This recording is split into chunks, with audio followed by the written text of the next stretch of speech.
Naghahanap ba kayo guys na lasa ng puto cheese doon na medyo maalat at medyo matamis? So tara guys, samahan niyo ko luto tayo. So naka-plus sa screen yung aking sangkap o ingredient ng aking puto. So unahin natin guys, batihin natin ng itlog na walang katapusan, charot.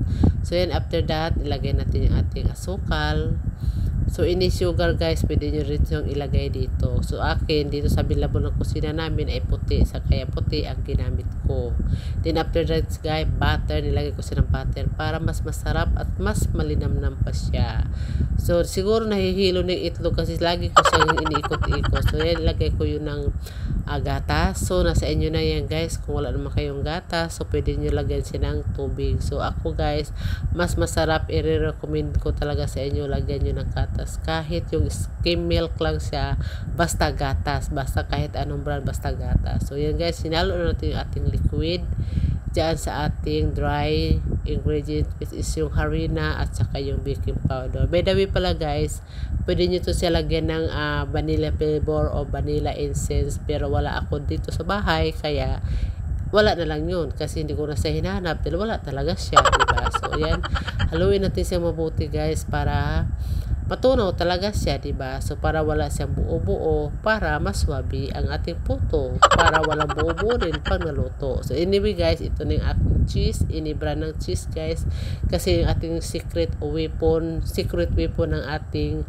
puto na maalat, medyo matamis. Pero joke lang yung guys ha.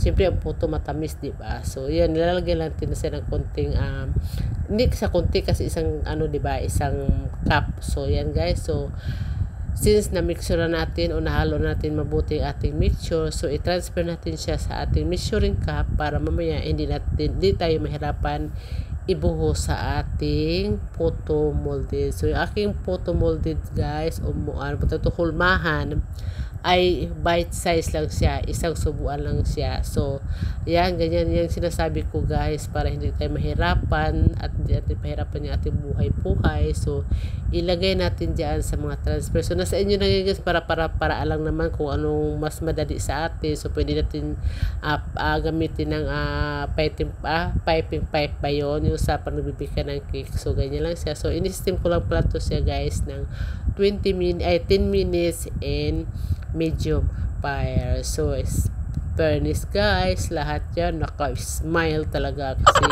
habang ginagawa ko to ay masaya ako kasi meron akong na-receive o natanggap na message na nakaka-happy naman talaga. So diba, smiling face talaga ang ating puto cheese. So yun lang guys, sana magustuhan nyo. So ito yung huling video ko guys, ayan may purple.